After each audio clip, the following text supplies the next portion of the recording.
Thibault Longis, je suis le directeur commercial chez JMC et Orvis également. Et donc c'est moi qui ai conçu ce Yoto Nymph.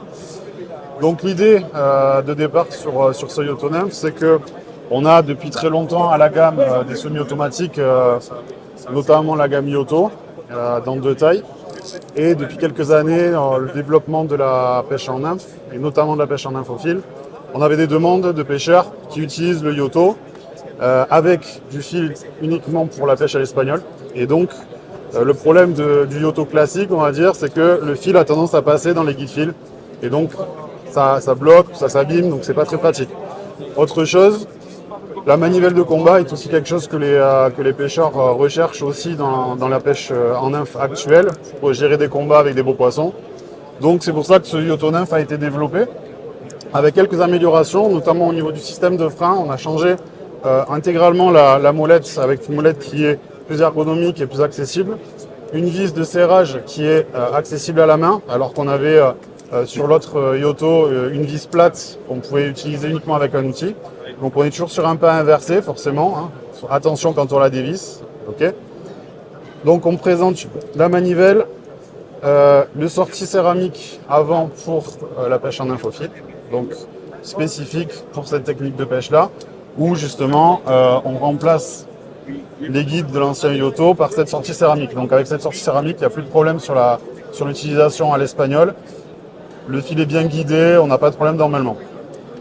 Donc voilà pour les caractéristiques de ce Yoto Nymph, qui reste au niveau des dimensions sur la même base que le Yoto 30. Donc on a les mêmes engrenages, mêmes pièces d'usure et le bouton de frein donc, qui est désormais différent et avec une couleur anodisation en alu et orange. Voilà pour les explications. D'accord. Est-ce que vous pouvez me donner son poids, s'il vous plaît? On est à 143 grammes, me semble-t-il, je vous dis ça de tête. 148 exactement. Il équilibre sans problème une canne qui va de 9 pieds à 10 pieds, voire plus. Alors c'est plutôt fait pour équilibrer les grandes cannes, puisque c'est une utilisation de pêche en nymphe. Donc les cannes de 10 pieds 6, 11 pieds ou plus. Donc il va aller très bien avec l'ensemble de nos gammes.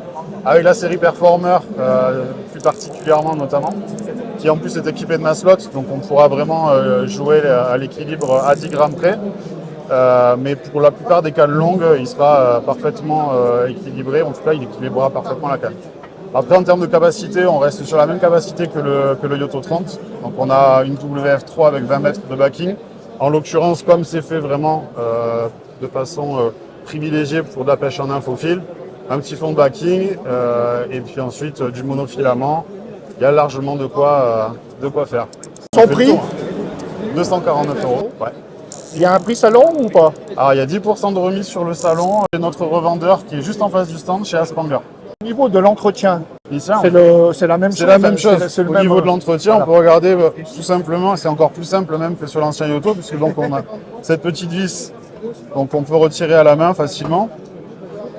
Et la différence avec l'ancienne version, c'est qu'on a tout le bloc bobine, freinage et engrenage qui est solidaire. Pourquoi? Parce qu'on est venu rajouter un petit circlip sur l'axe et ça permet de ne pas perdre les pièces quand on change de bobine au bord de l'eau. Donc ça, pour les personnes qui veulent avoir éventuellement une bobine avec une petite soie en numéro 2, 3 ou 4 pour pêcher en sèche ou en sèche nymphe, ils peuvent avoir une deuxième bobine avec uniquement du nylon pour pêcher en nymphe au fil et changer ça facilement au bord de l'eau sans risquer de perdre la bobine. Voilà. Après, en termes d'entretien, c'est exactement le même mécanisme intérieur.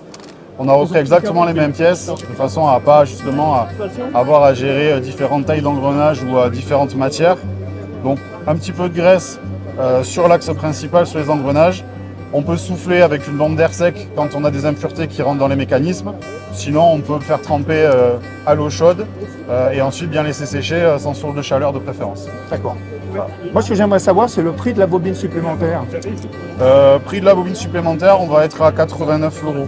90, Donc 89, ça reste intéressant de prendre la bobine supplémentaire. Oui, tout à fait. Merci. Avec plaisir.